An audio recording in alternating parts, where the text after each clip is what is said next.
It's called How I Became a Refugee and has won a number of awards.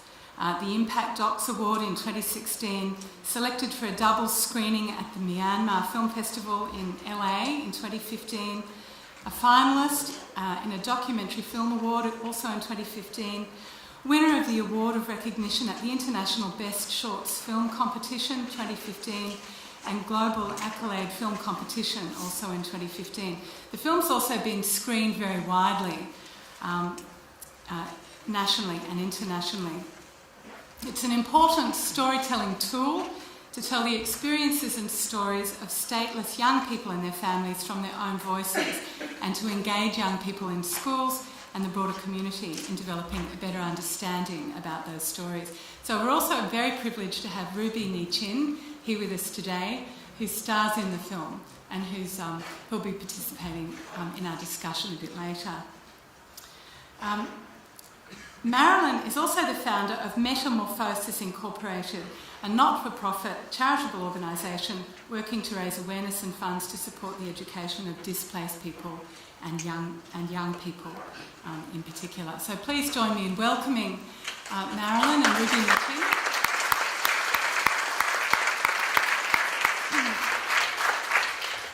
And now we're moving straight to the film.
I didn't know whether I was going to die in the next minute or whether I was going to live. We just stayed there the whole day without food or water.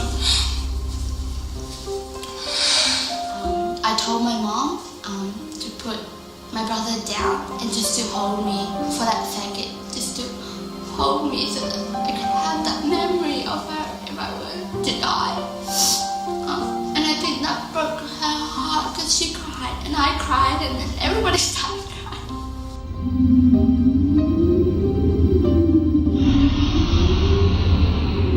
On a beautiful autumn morning under a familiar blue Perth sky, our story begins with 17-year-old Ruby, who came to Western Australia with her family 8 years ago.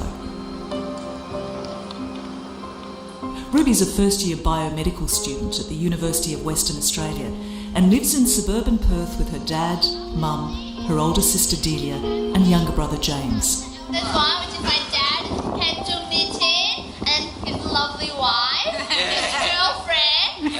Her name is Mo Ni-Chin, and then my biggest sister Delia.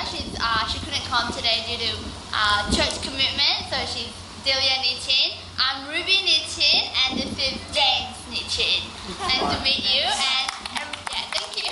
James, the youngest, is a sport-mad 15-year-old who loves to play soccer. Delia, the eldest, is 23 and has just graduated from Edith Cowan University, excited to start her new career as a registered nurse. A typical teenager, Ruby loves clothes and shoes, sleeping in and hanging out with her family. But underneath her vibrant and outgoing nature, she has an extraordinary life story, unlike many 17-year-olds. Ruby and her family's story began in a city over 2,500 kilometres away from Perth, where a deeply traumatic experience would come to haunt everyone in the family for years to come. It's a story we feel compelled to share. Kuala Lumpur is one of the most popular tourist destinations in Southeast Asia. A bustling melting pot of city life, urban sprawls and high-speed economic developments, it houses one of the most complex human ports beneath the city skyline. Home to around 250,000 refugees, asylum seekers and illegal immigrants. Ruby's family comes from the Burmese Chin state, which sits on the beautiful mountainous ranges along western Burma, now known as Myanmar. The Burmese Chins are the traditional tribal people who cultivated the mountainous lands for farming. While most of the Chins lived below the poverty line, life in the Chin homeland was simple and idyllic. Ruby remembers her childhood fondly.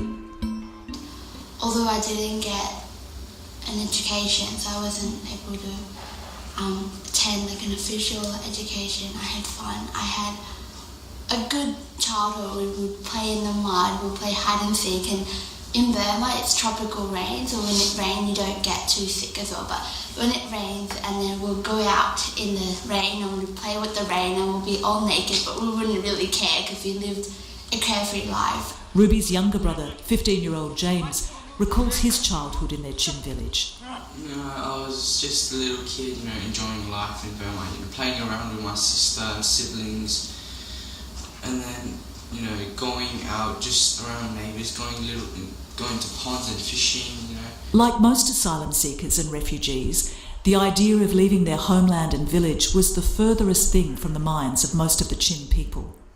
Until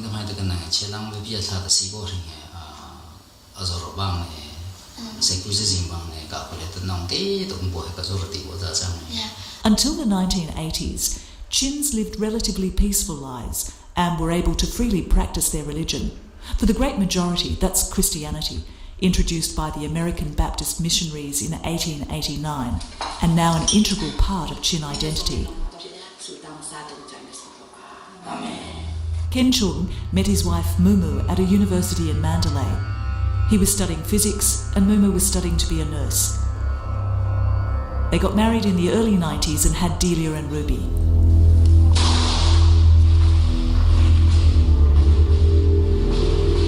Under the military government, the Chin people were subjected to religious persecution. The churches were destroyed, and Christian pastors were arrested, tortured and killed.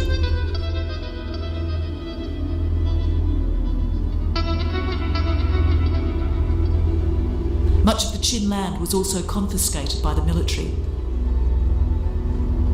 making livelihoods difficult, forcing many into incredible hardship and abject poverty.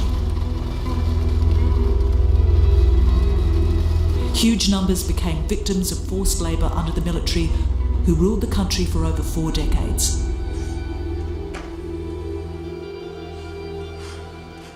Kapoka da rekita kapoka rekita tlega rekita adain da adaise ma bonga borong le chota da kapoka ma le adaise daise kamazong ka tle sha bo jang chota. Fearful for his life, Ken Chung had no choice but to leave his home and his young wife, Delia, Ruby and James, and go into hiding, beginning the heartbreaking journey of being separated from his loved ones, his home and his country. Phong bị dòng lại cái nó quy cái số thì khác đã vô ung bò khác rekita vật sĩ vật liệt để trang cho ta lồng lì thuy nhé thì có biết là bộ trang này có sĩ bộ trang này chúng ta đủ biết chúng ta lấy bút khe vào này chúng ta hiện thế mà chúng ta cái đi lấy chỉ để chúng ta giàu trang để khoe ra chúng ta tích chỉ để chúng ta giàu trang số chúng ta mà khăn này chúng ta nhá vấn đề gì để bọn nó. After a harrowing journey on his own and far away from his young family, Ken Chung finally arrived in Malaysia in April 2004, beginning another chapter in an ongoing nightmare. A few months later, Ken Chung was arrested and jailed for 2 months. He was then sent to a detention centre for 10 months. From the detention camp, Ken Chung was then deported and sent to a jail on the Thai border, while Mumu had no idea what had happened to her husband. James remembers clearly how his beloved dad never came home one day. I started wondering where Dad was. Until a few months later, after my birthday, we got a phone call from all the way from, I believe it was Malaysia, and I didn't even know where Malaysia was. James was to hear his dad's voice again after a long absence, but he had no idea that the phone call came from a prison in a strange country. And then Dad was like, hey son, I'm like, Dad, where have you been? You know, I miss you, Dad. You know, I miss the bed's not warm anymore without you. You know, I've been sleeping with my cat. You know, just making. I'm sure Dad didn't want to make me feel upset that, you know, he was in prison. He never told me that. I didn't even know that until I was in Australia. After Ken Chung left the village, the military police began harassing his family. This is the ugly face of military repression the generals who control Myanmar have tried so hard to cover up. Having no choice, Mumu took her 3 young children and left for Rangoon. For Ruby and James, the move was difficult, as they were too young to understand why they had to leave their home, family and friends. And then when my mom said that we were going to move from that village to Yangon somewhere, I didn't want to move, but we had no choice. So she locked the house, and that was it. We left. We had no say in that whatsoever. I was like, Mum, why are we moving? And then, just everything, you know, that I loved and everything that was dear to us, it was just taken out of us, and we were never told why, but the only reason was we're going to go to a better place. I'm like, what better place is there than home? You know, this is home. What better place is there? You know, I don't want to go. Afraid to return to his family in Myanmar, Ken contacted people smugglers and re-entered Malaysia. After his second attempt into Malaysia, his refugee application for resettlement was processed by the UNHCR. He called Mumu in Rangoon and told her to bring their family to Malaysia. And with this flicker of hope began an extraordinary journey for Ken Chung's wife Mumu and his 3 young children to reunite with him in Malaysia. And then one night, you know, Mum woke all the kids up, you know, like, we're going somewhere, and I was like, you know, I saw so many suitcases, you know, filled with it, and then we got onto a plane, I'm like, and everyone was saying their goodbyes, and I didn't know what was going on. I saw my auntie, my grandma crying, then my grandma, you know, I love my grandma, me and my grandma were close. She was my best friend, and, you know, grandma was crying. I'm like, Grandma, why are you crying? And then, I'll be back, I promise, you know. I remember saying that in Burmese, you know. That was the one thing that hurt me.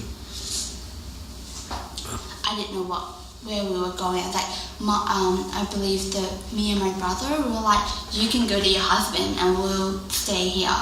And my mom didn't want that. So what she was that she tried to bribe us. She tried to persuade us to go, and in that way she did was take us shopping. And I remember the shopping experience very clearly because I've always loved high heels, and even as a child. So my mom took us shopping, and there was this pair of high heels that I really wanted. It was this high. So for me as a child, I believe I was 8 to 9.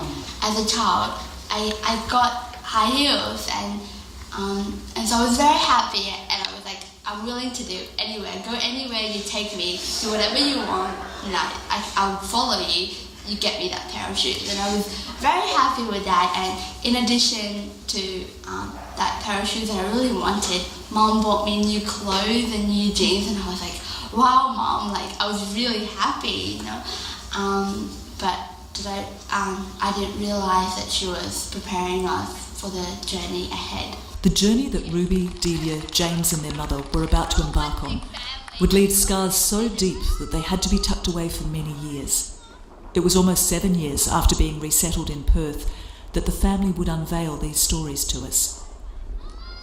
In their desperate attempts to reunite with loved ones, many refugees like Ruby and her family have to put their lives in the hands of people smugglers. We put our lives in the hands of a stranger we never knew. We don't know their names, and they wouldn't tell us their names. So we don't know their names, we don't know who they are, we don't know their background. We don't know if they were going to kill us, and truly, as a child, I thought that they were taking us on this road to kill us. We were told to be quiet, so we were quiet. We did not speak. There were 5 children, and when we were going, as a family, when we were going, we were all very excited because we had all these new things, and we were quite talkative. But when we got into situations like that, they didn't even have to tell us to be quiet. We were just quiet automatically because we knew that our lives were at risk. So the journey they took had to be done at night to avoid being caught. They were then taken into a house where they were told to stay quietly and wait. And then, out of nowhere, after a few days, they're like, leave all your stuff, we're going. And I'm like, where are we going? You know, this is all our stuff. Like, we packed so much food, you know, all the best foods that my sister and I loved eating, all our clothes, like my favourite shirt and all that. We just had to leave it, and then we quickly had to go, let's go. So we weren't able to take anything, and then in that process I lost my shoe, the one that I really loved, and I wanted it. I was like, let me get it, let me get my shoes first before we leave. And they're like, no, we have to go. And I'm like, but that's my shoe, you know, I wanted it so much. And then I couldn't take it. But then I didn't have any shoes, and on the rest of the journey, when we were walking on thorns,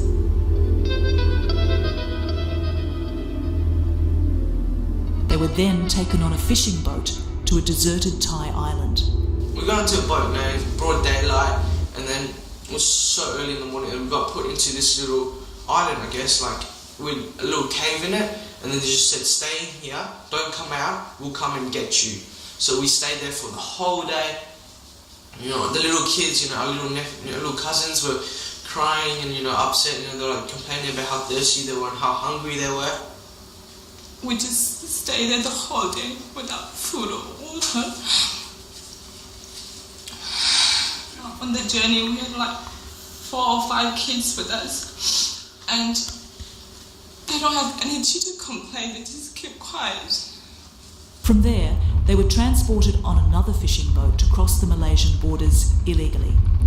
And from there, they once again had to travel only at night, trekking through dense jungles and mountainous terrain to avoid being arrested.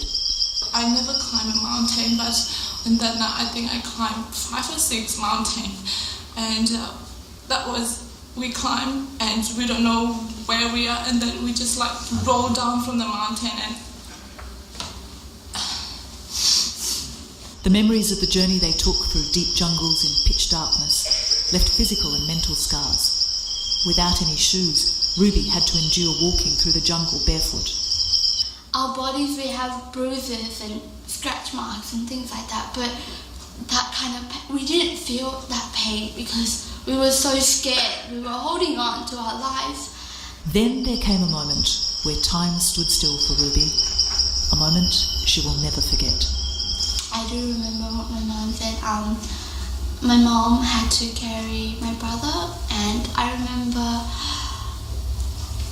because I was so skinny on that fall and going up, there's like your pants, my pants that my mom bought that were brand new, the one that I really liked, and they were like, you had to take that off because you're slowing us down, and you're slowing us down. If you can't walk fast, if you can't walk fast, you're going to stay behind and they're going to catch you and you're going to die. And so they made me take my pants off and they made me take my t-shirt off.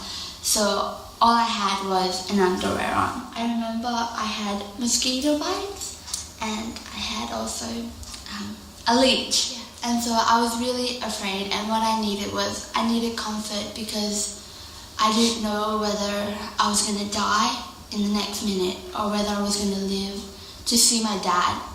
And so I needed that comfort, so I did ask my mom, who was carrying my brother. I told my mom to put my brother down and just to hold me for that second, just to hold me so that I could have that memory of her if I were to die. And I think that broke her heart because she cried and I cried and then everybody started crying. They were then taken to a car where the children were forced into the boot. And so what they did was they put us one by one inside with the smallest in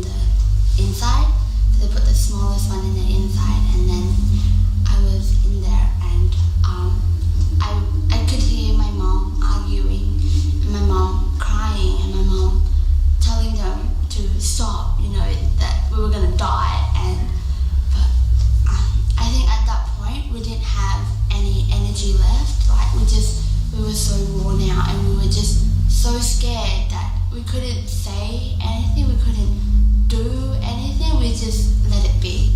So, and then they finally closed the boot, so it was just all darkness. After their terrifying ordeal, for Mumu, Ruby, Delia and James, the arrival in Malaysia was bittersweet. And that's where we saw my dad. And when I saw him, I knew it was him. And that moment that I saw him, I hated him. I hated him that he made us go through this journey. For the younger son, James, meeting his long-lost dad was less traumatic than his sister's. And then we made it to this, I guess what it was called Malaysia, you know? And then there was just lots of cars. It was raining, it was pouring raining. And then, you know, I hear someone's voice and I hear his dad's voice and I'm like, hey, that's Dad's voice, you know, but I couldn't speak, you know, I was quiet and then, you know, I could see that Mum was angry, Dad, you know, all the sisters were angry and they didn't want to talk to Dad, they're like, Dad, I was just sipping on my, you know, iced coffee, you know. And then and I didn't know what was going on, and then, you know, I was just holding on to Mum's hand, and then it was a rough day, so they made us, you know, bed, and you know, it was like the whole family on one big mattress and just sleeping. That was one of the best sleeps I got, I guess. Because asylum seekers and refugees like the Chin are not recognised by the Malaysian authorities, they're considered illegals and therefore subjected to being arrested, jailed and detained by the police. They're not allowed access to work, healthcare or the basic necessities of life, and the children are not allowed to go to school. Amongst the most vulnerable of the Chins are the women and children. For older children like Delia, who run the risk of being arrested, they have to stay locked inside small, stuffy, congested flats all day long. The long-term impact of living in these vulnerable, stateless conditions has been shown to have devastating effects on their mental health and future educational prospects. I was about 12. I turned 13 in Malaysia, and we live in Malaysia for 6 months.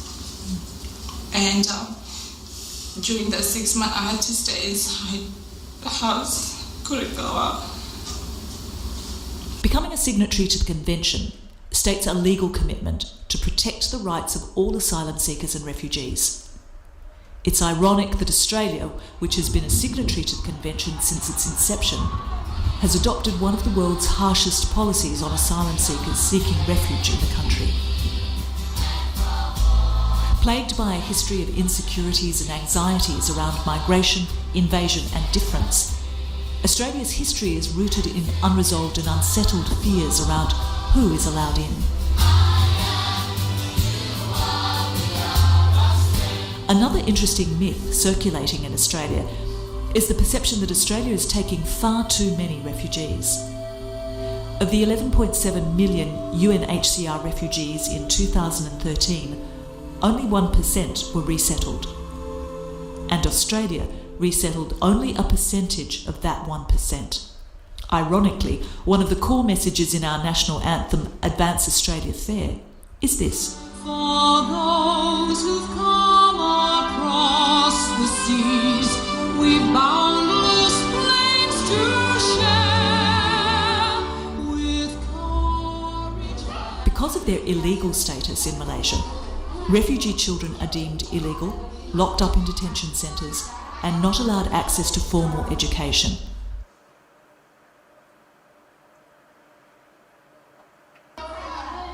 Something that's quite unimaginable for many of us living in countries like Australia, where education is a basic right for all children. For children like Ruby, Delia and James, this was devastating. And it's hard to imagine how for the first 11 years of her life, Ruby had no formal education. We didn't have a proper education, so we didn't go to school, we didn't attend classes. Until 11, I didn't have any proper education, and I longed to, study. I wanted to read, I wanted to write, I wanted to, do things that normal kids could do, but I couldn't do it because I was a refugee. Ruby and her family are one of the families who were resettled in Australia.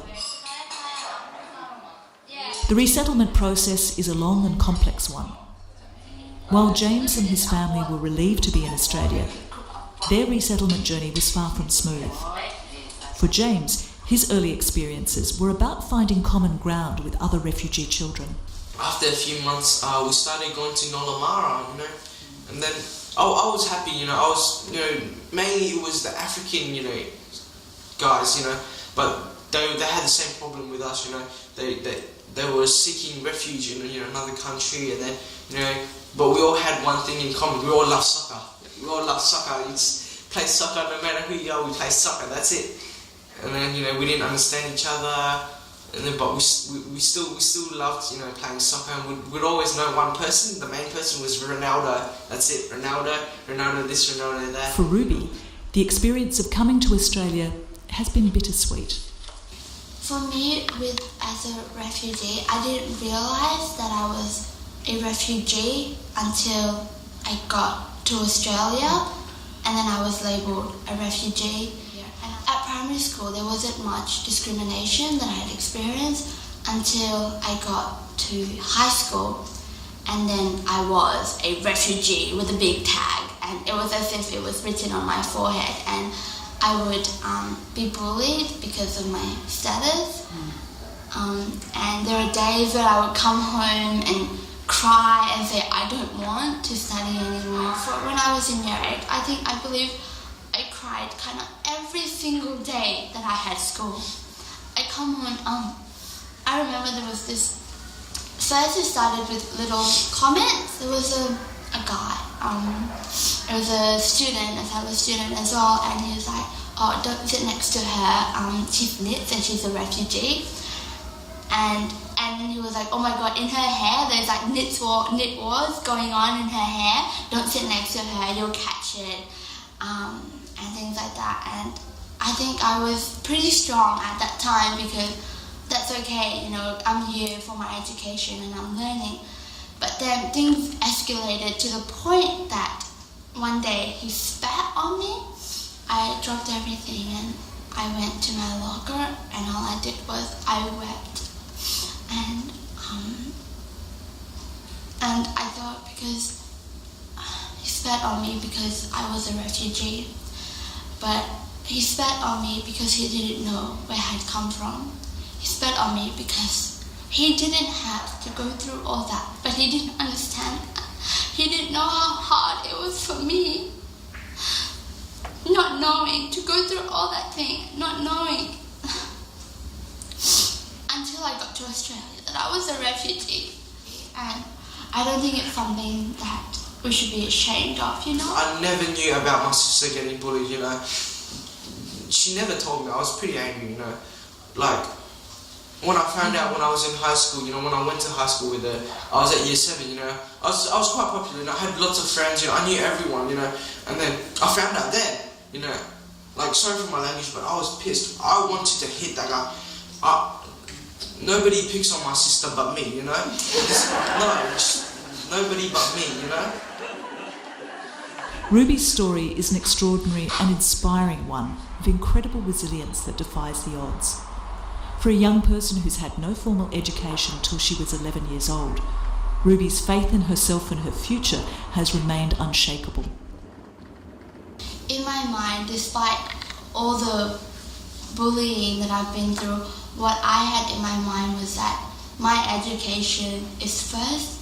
All the education that I didn't receive until I was year 11, all of my childhood, I was going to make up for my education in Australia, and nothing was going to stop me from getting that education. And that was the reason I went to school every day. I didn't skip a day of school. I got to school every day, and then I finished year 12, and now I'm at uni studying what I want. Ruby finished year 12 last year with an ATAR score of 96.2 and is now studying biomedical science at the University of Western Australia. Hopefully one day, this is my dream. My dream is that I've become a doctor to contribute back to the Australian community who has given us a life that we wouldn't have if we were in Burma. And I would also like to go back to Burma and help the people in the villages. From not being able to speak a word of English when she first arrived, Delia graduated as a registered nurse from Edith Cowan University last year. If I can achieve, I believe everyone who are in the same situation as me, they will be able to do so. I want to give hope to them as well. For James, the experience of adjusting to a new life in Australia was hard, but the turning point came when a teacher reached out to him. I guess last year, when the teachers asked me to write an autobiography, because I was, I didn't talk about how I was a refugee. I was just quiet, but it got me thinking, why am I here, all these years, I forgot what I was meant to do, I was meant to, I was meant to study hard, not muck around in school, not get into trouble, and that just got me. And then Mrs. there's never too late to change something, you've been through a lot, and and I'm proud of you. You want to make this step, because I know what I was meant to do. The reason why we came here was for education and to live a better life. And his dream of becoming a pilot is now on track.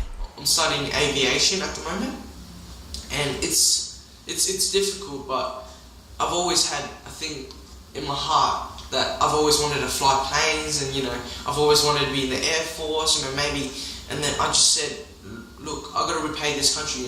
It gave my dad, my mum, everyone, all of our relatives refuge from Burma, all the bad stuff. And then I wanted to take up this step of saying, thank you, and this is how my way of repaying this country for giving us, safety and let us be who we want to be.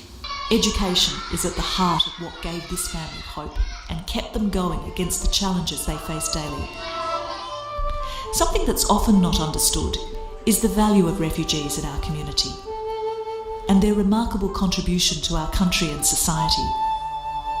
Australia's refugees and humanitarian migrants have contributed to every aspect of society,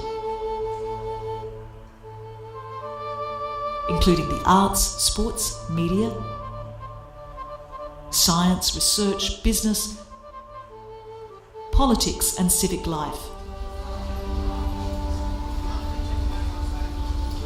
With increasing movements of displaced people around the world, irregular migration is becoming a global phenomenon.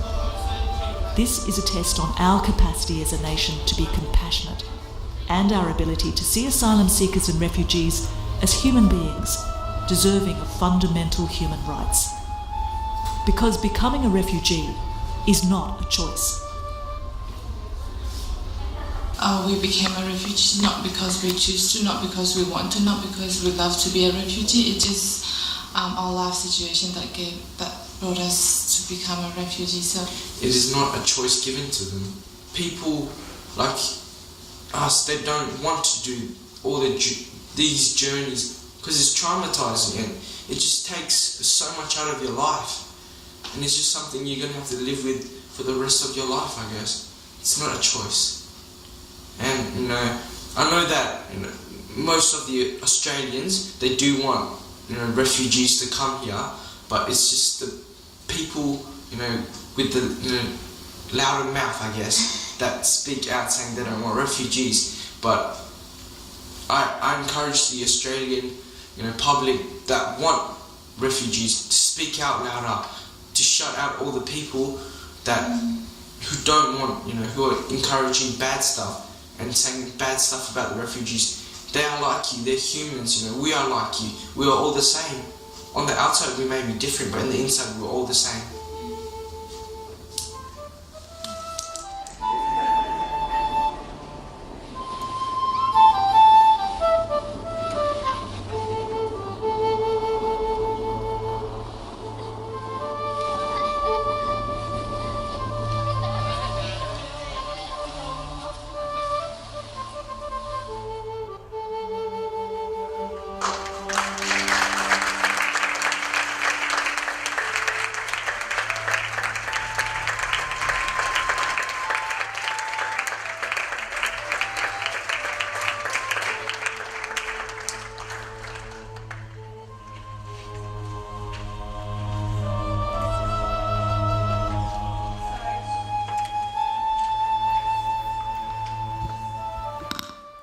So thank you very much. I feel really grateful for the opportunity to have seen that, and thank you also to the family for sharing your story with us. So I'm now going to hand over to Dr. Marilyn Mehta, who will be responding to the film.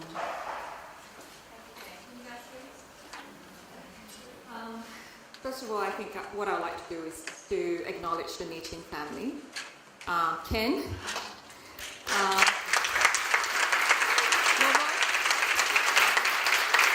James,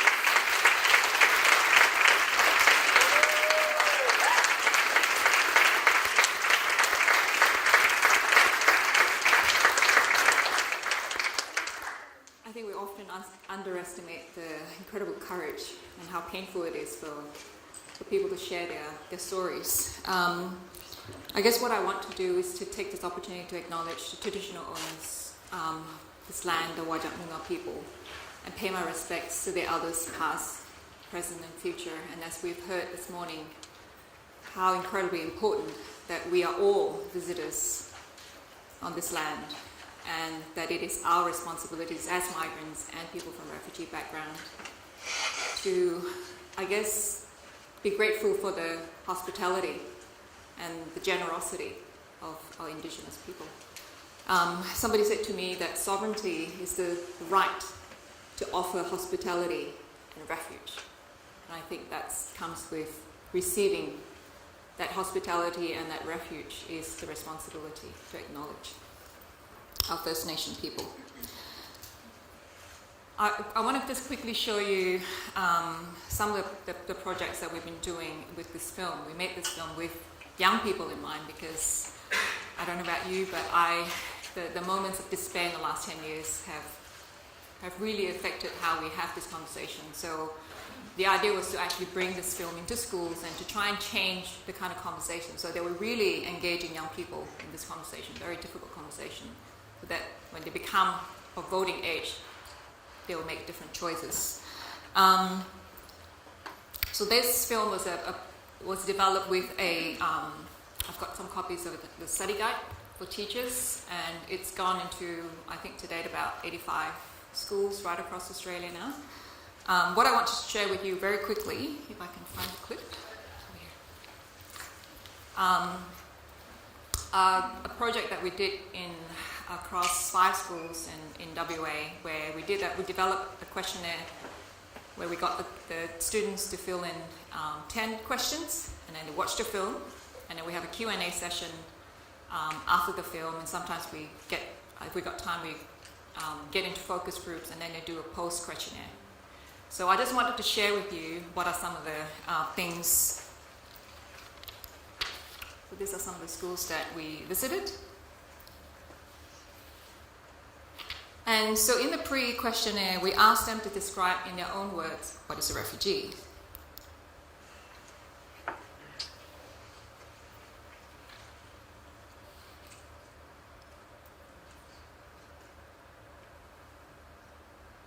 Oh, sorry, that must be another thing.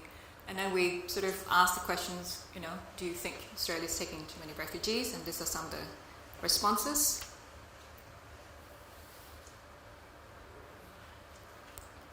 And then we sort of try to map out some of the thinking behind those views and how they manifest. So this is some responses from one student that I think gives us some insights into some of the problematic responses.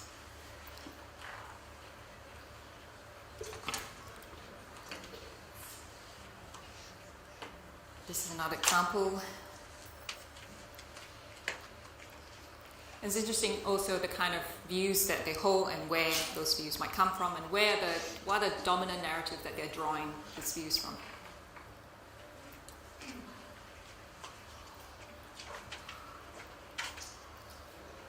So these are the questionnaires that we asked them post having watched the film to try and map up some of the things that they've learned. And also whether their views have changed and how.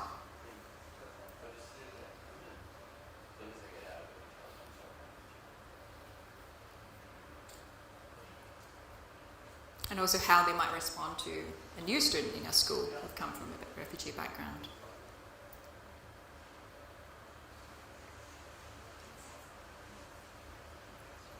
And some glimpses of activism in young people. I think is an area that we don't really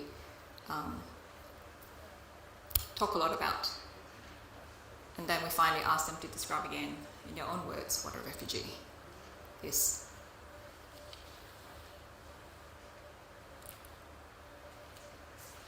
I think the key to reimagining, the reimagining that we desperately need in Australia and around the world, particularly at the moment, is, I believe, lies in children and young people, and that we have to include them, and we have to put them at the centre of this conversation and reimagining.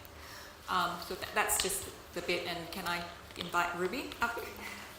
And we're happy to take her.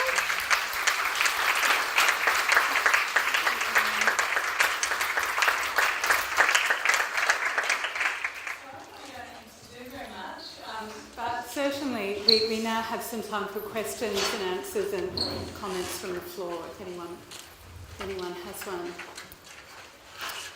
So perhaps just while you're collecting your thoughts, I might just tell you my story, which is I caught a taxi here this morning, and I was talking to the taxi driver, and he was from Iran. He was telling me how he left in 1979 and lived in Berlin, and then he came to Perth in 1985. And he started telling me about the music that he played and his relatives, and then he started to play me music, which was a combination of Persian and Spanish. And it was a really fantastic start to my day, and it just reminded me of how enriching it is when we listen to these stories and benefit from those wonderful kinds of hybrid combinations. So I thought it was a really fitting beginning, and it's such a privilege to hear the story that we've all just heard. Yes, question over here, and then somebody right up in the back row, and then over here. Thank you for that wonderful story. Very brave in sharing it and being here. I was just curious, I noticed in one of your survey responses, the children were saying they get a lot of their views from family and YouTube. And they go through this experience with you in learning and developing empathy. Do you give them any tools about then how to go back to their family who still have those views and how to deal with those conversations with their family? Great question. Yes, we do. We do have that what to do from here kind of thing and some ideas. And I think there's a lot of resources in the study guide that they can then... So part of the project is that they can go off and do their own research around getting more information. But I think children are really amazingly robust, and I think they're also really intuitive into how they tackle that kind of conversations. But I've heard feedback from not just the high school student we work with, but university students, that they were very, very vibrant, robust dinner conversations, and often arguments around, and I think that's a really wonderful thing, that young people are tackling parents and families and uncles and grandparents, and showing them the films, I think young people are doing that, because I think the minute something matters to them, something means something to them, they will take it up. I've just got a question for Ruby. Hello. So in that film you said, like, when you were in high school you didn't like being labelled a refugee.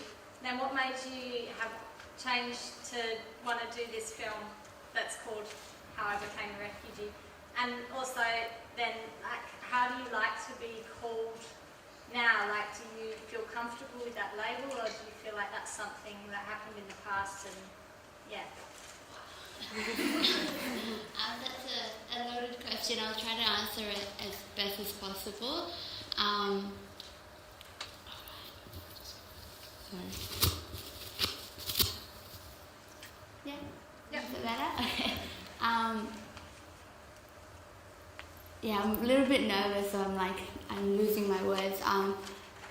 Going through high school was really tough, and being labelled a refugee and being bullied was very tough for me, and it brought me a lot of shame, and I had a lot of internal conflicts in terms of identity and who I was, and just being ashamed of the background and my culture, which is seen in like my beautiful outfit.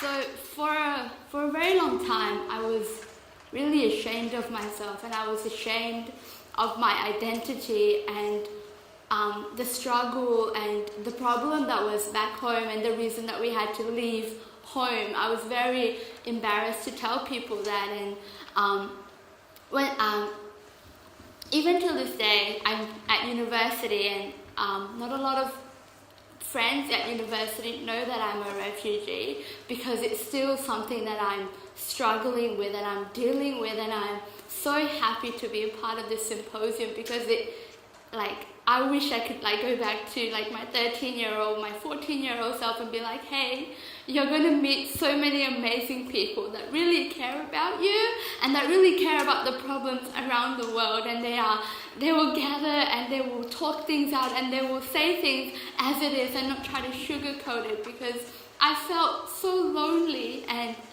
just so alone, and I had nobody to run to and nobody to talk to, and I felt like if I told somebody that I was a refugee, that I would just be judged and be spat on again. And so it was very hard, and even my high school best friend, until I was second year at university, that's when I told her. She's my best friend in high school, and it was so hard for me to tell her that I was a refugee. And so the opportunity with the documentary, when it came, it was just an interview with Marilyn. She was going to sit down with the family, and we're just going to have just tell our story about how we came to Australia. And it was the first time that our family sat down and really talked about it. We never talked about the journey that we went through. We just kind of just hid it under the rug. And for example, my brother didn't know that my dad was in jail, and he went through a lot of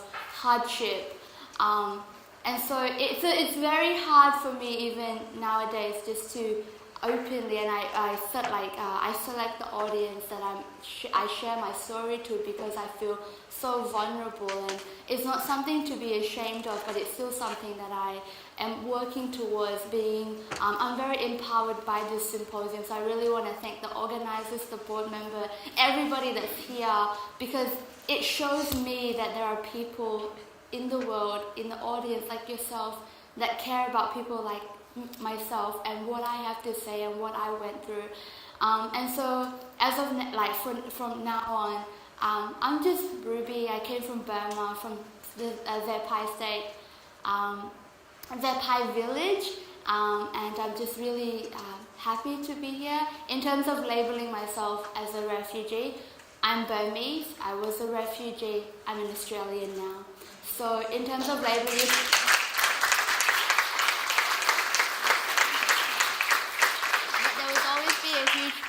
so I am a Chin person in all of that as well. So you can just, yeah. I don't know if that answered your question. I'm so sorry about that. Thank you for the question.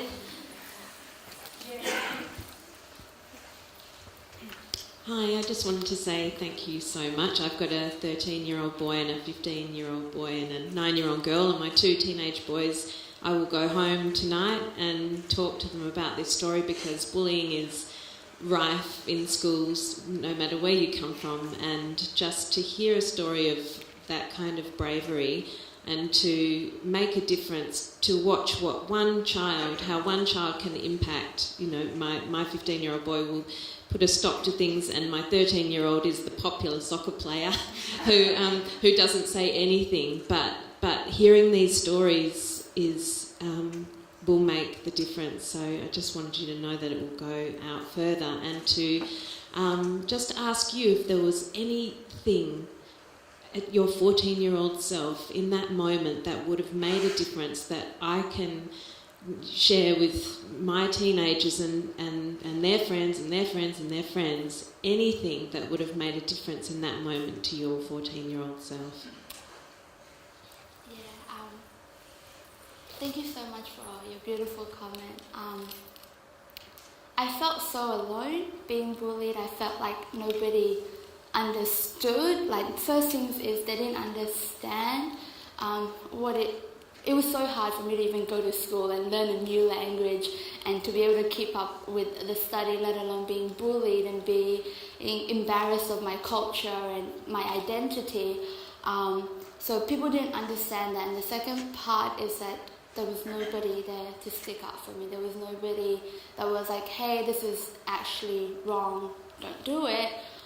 So it's just if kids are taught, if you see something that doesn't look right, if somebody is being picked on, just stand up for them, because that would mean a whole less crying if somebody just stood up for me, like, hey, don't do that, or like took me to the teacher and be like, hey, this person is being bullied and she just keeps crying all the time. And so just having that support system, having a fellow student come up to be like, hey, are you okay? Or like, hey, do you want, because when the person spat on me, I dropped my books and I ran away and nobody picked my books up. And so just having somebody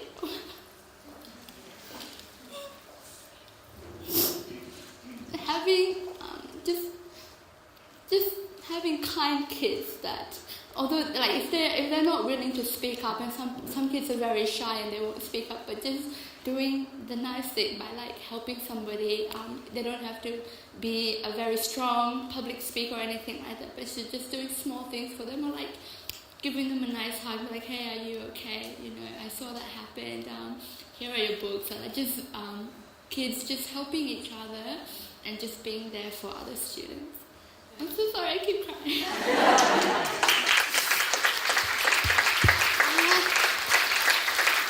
Thank you. That'll make a difference. And I love your shoes, by the way. Yes, up there. I just had a quick question first of all, Ruby, thank you. Dr. Mehta, did you do any research on what age to target and what ages do you target? Is there an age that's too early? Did you do anything on that? Yes, I'll respond to both your question and the earlier comment about what kids can do and what we all can do. So the call to action is to, if you know a teacher, if you're a teacher, tell them about the film. And there's a study guide that is developed particularly to go into the high school or high school level curriculum. The youngest group that we've shown the film to are year 3s. They may not, engage fully as a year 9, but they will engage with something about storytelling that transcends age and culture and all that sort of stuff. The responses that you saw from the surveys, they were from 2 groups of year 9 students. And I think if we can use this sort of materials and stories as part of what we do in schools, then those kind of experiences that Ruby went through, that's one really real way we can tackle it. And just if you've got kids, show them the film. So we do, and part of what we do with the film is we're part of a not-for-profit organisation. So all the sales from the DVDs that we sell and donations and screenings that we do goes back to fund what's sponsoring 2 schools in Malaysia, and those are kids that are still stuck in limbo because they're indefinitely stateless from the end of this year. So there is, we've got year 3s, they're very, very young, but they engage with the film in their own ways. So I'm not sure if did that answer all your questions? Yeah.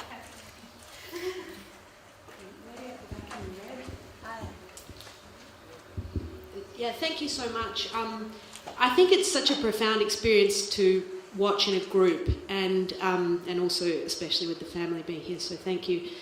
I particularly noticed that the moments of humour were able to just break what was really emotional moments. So how did you think about that in production and also in teaching? Because I imagine it's quite confronting those, if you look at the questionnaires, perhaps while the kids are watching the film, and I could hear everybody sighing and feeling all sorts of things. So how do you just sort of work through that I think it's a way around some of those shame issues to sort of have the humour release. I'm just interested in that pedagogically. Thank you. The humour's got nothing to do with me, it's all James. And I think it's such a beautiful human response. It's part of the human experience that we do. We do weave in lightness and joy and humour in a lot of different ways. And I think that's just us as the person who edited the film, just say, look, that is just so real and that was so genuine. That's just part of the experience. Part of the Nichin family dynamics and how they cope and how they carry on everyday life. So in terms of that, I can't really claim any. I just, it just felt real, and it had, it just felt natural to include that into the story. And the responses from audience is, I guess you feel that in the room, that it is part of human experience, even in most really difficult times. Pedagogically, it wasn't a lot of thought into that, to be honest. It was just a piece of storytelling, and I just provided the platform, really.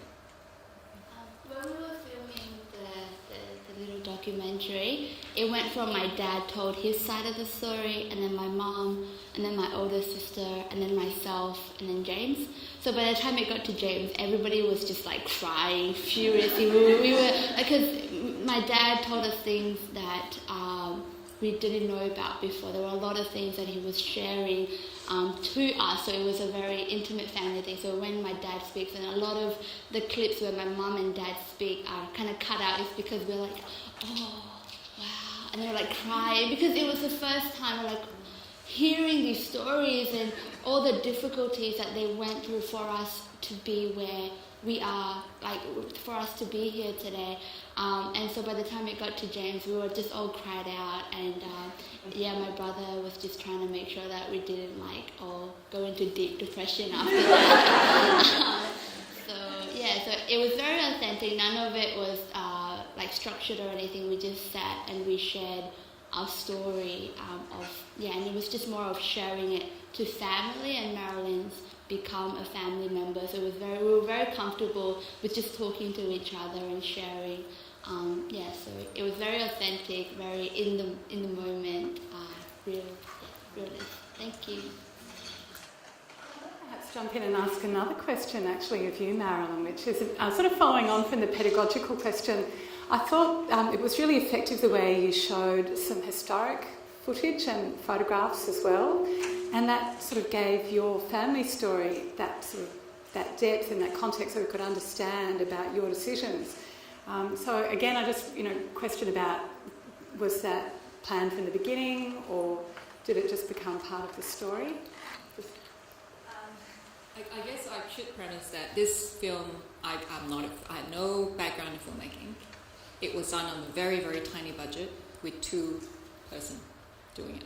So I had to do a lot of learning. And I think when I heard the story, when I guess was witness to the story, the story already has a shape. So it was, so it took months of trying to script it so that it made sense. And I always had young people in my mind, like the audience has to be young people. But I guess, it obviously speaks to everybody. We had parents in the audiences that responded as parents, grandparents responding as grandparents. So I guess it really is that the story it was already so powerful that I just needed to make sure that I provided the context for what happened. And the fact is, I guess, as we know with the family here, that the story continues and will continue beyond. So I'm not sure if that answers your question. Sorry, I think this lady. Thank you so much for that film. It was really moving and powerful, and thank you so much for sharing your story, Ruby. My question was for Dr. Marilyn, and I just want to know what the next step is. So you're going to keep touring or doing school workshops with this film, or you'll keep making another film with more stories? And so I guess what's the next step, and how can people access viewing this film or purchasing the DVD as well? Thanks. So we've got some flyers about how to access that. So the DVDs are for sale, and all the proceeds goes back to fund the school. So we try and do that, and whenever we hold community screenings, where we do take donations, so that we use the film as a leverage to then raise funds to go back to the stateless kids that are still in Malaysia. So come and get some information there, and then get in touch with us. If you want to hold a small community screening, we're happy to come along and do this. I think part of the next plan is just to do as much as we can. And Ruby is the co-chair of Metamorphosis, and I think that's really important to have organisations run by young people like Ruby, so that they can then, speak for themselves, because that's really important part of what we do. And we try and have family or some members of the family in screenings like that, because I think it makes it really real. It's not just a story in the film, but these are people who are sitting right next to us, living in our community. Okay, well, I think we're actually, we have time for one last question from Denise. Just wondering if you could tell us how you met and how you managed to record the story. I first heard about the Chin people from the original SBS documentary, Go Back to Where I Come From, the original series, where there's a small section where they visited Malaysia.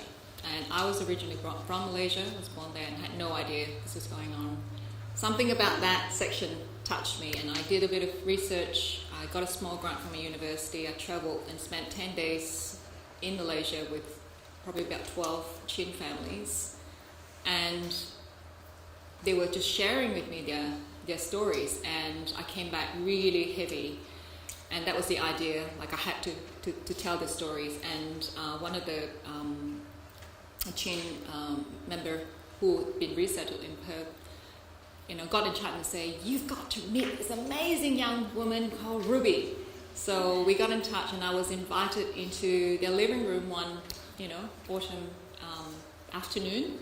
I remember it was sort of in April sometime. And here I was, a complete stranger, welcome into their living room, and they're all dressed in these beautiful costumes, and Ken, Dad, started sharing his stories in his Chin language, and then within seconds everyone in the room was crying, because that was the first time they had shared the stories.